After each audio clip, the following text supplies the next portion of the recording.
So, on this episode of Working Class Dog Garage, I buy something that I've never had before. This is my new Ferris zero turn mower. This is an IS4000. It's an older one. It's either an 01 or an 02. It doesn't say on there anyway. 01 or 02, I think.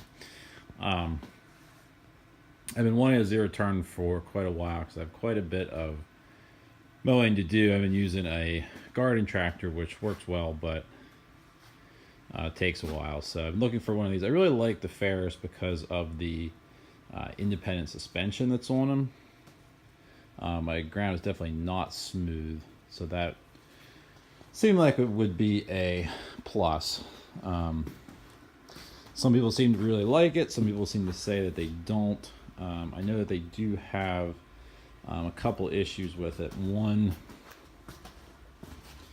is this. If you look at the back of it, this tire over here sits at a little bit of an angle. I believe that's related to the suspension. A little bit of online research that I've done. The bushings that are in the control arms wear, and then that causes that.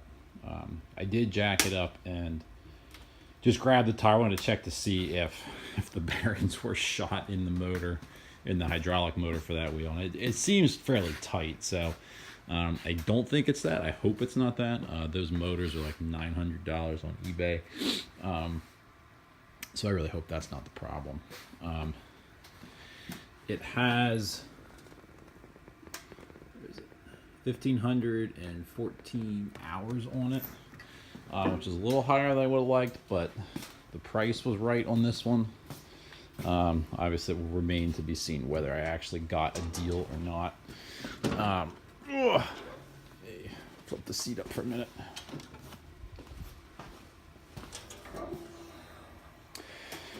One of the reasons I really like this model was this has the 27 horse Kawasaki V-twin in it, which I'm not particularly attached to Kawasaki. I mean, I think they're good engines, but not particularly a Kawasaki fan.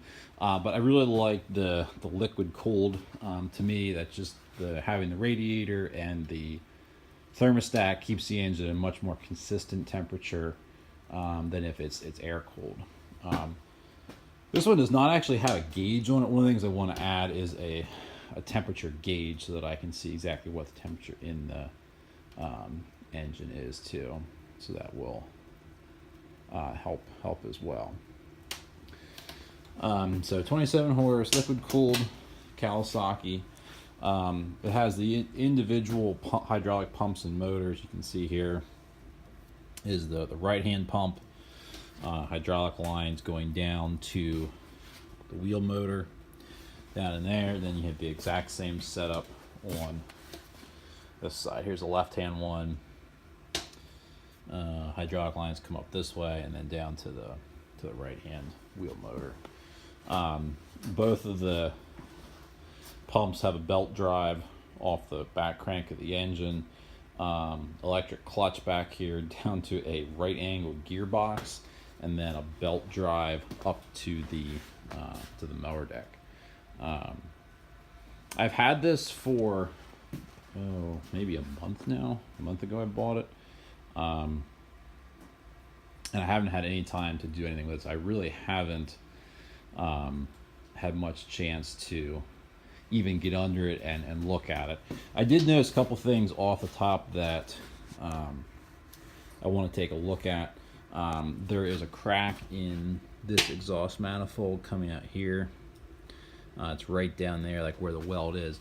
I thought about trying to re-weld that, but then I scored a brand new, I think it's brand new. Might have been a takeoff off of an engine, but it looks like it's hardly been run. Off of eBay for $50, so we're going to put that on. The engine surges a little bit at anything other than full throttle when it's not under load.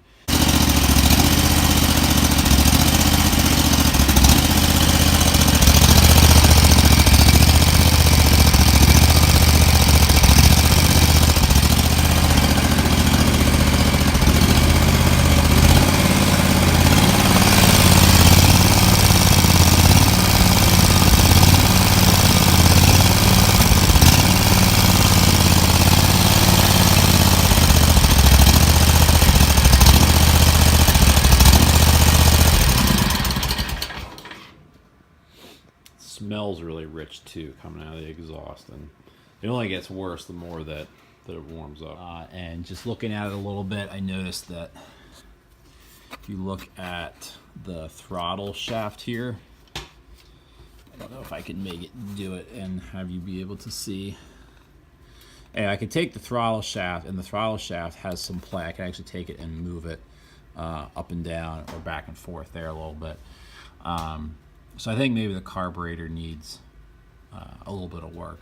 I want to clean it good. I didn't get a whole rebuild kit, but I got gaskets, so at least I can take it apart and put it back together with some fresh gaskets, clean it well. I also scored off of eBay. Notice a theme here? Close the door on my wood stove. It's actually chilly enough, I need a little bit of heat. I scored off of eBay 2 cruddy carburetors for a Kawasaki 750D engine, which is what this is. One of these, I can see which one is that's going to be the choke, and this will be the throttle. One of these has a much tighter throttle shaft in it than mine. Yeah, I think it's this one. This one doesn't seem to move at all, whereas this one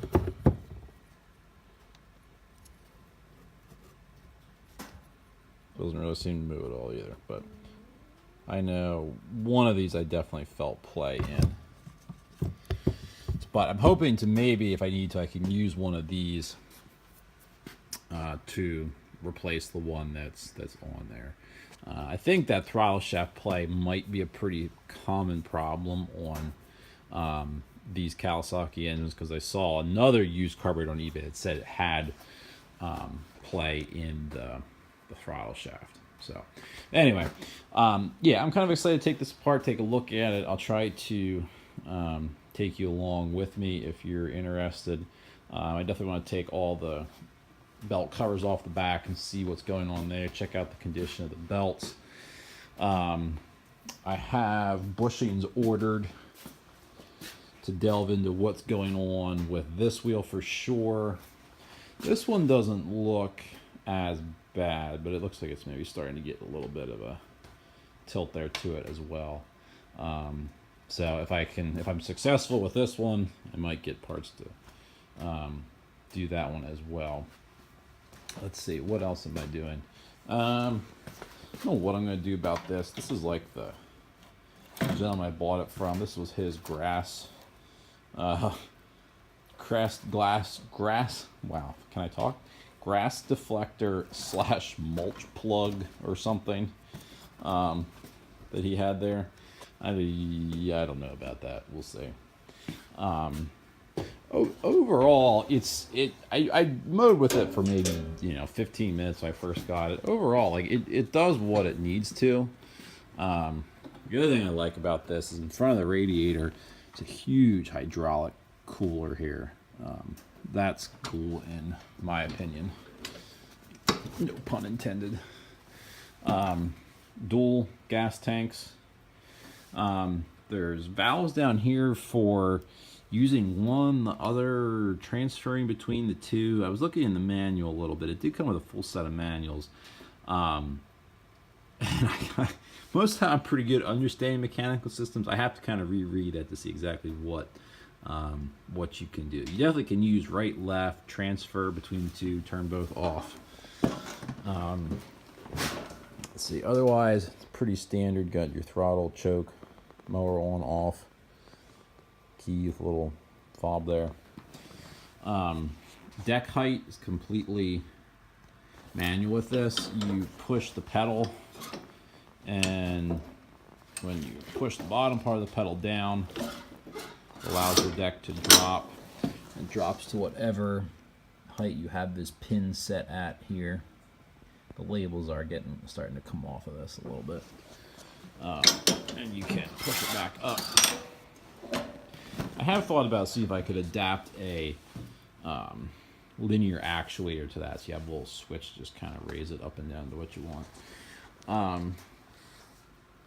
Over on this side, it has, that was interesting, liquid cooled engine, but it has a voltmeter for your electrical, a light for temp and oil, and actually it also has a buzzer. When you turn the key on, you can hear it. So it gives you a beeping sound if either of those causes an issue. But it has a blank, so I definitely want to try to get at least a temperature gauge in there. I'd like to get an oil pressure gauge too. I wonder if I could maybe squeeze one in over here by the hour meter. So I'd like to possibly add one of those. But I have a couple other parts coming. This little rubber parking brake thing is coming off. I have one of those ordered and stuff for it. So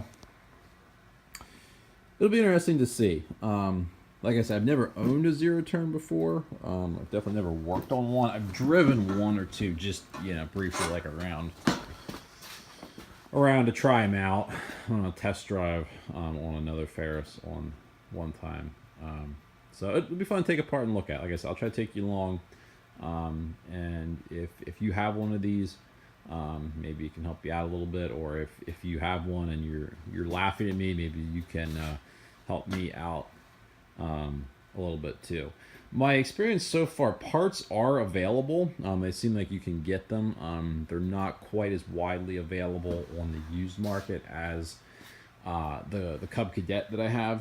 I don't think they made quite as many of these, so I am curious to see in the future what the parts availability will be like on it. But that's where we're at so far. I think tonight I might take the carburetor off and check into that. Either maybe I'll pull that muffler off since I have that and swap that out and get that fixed up.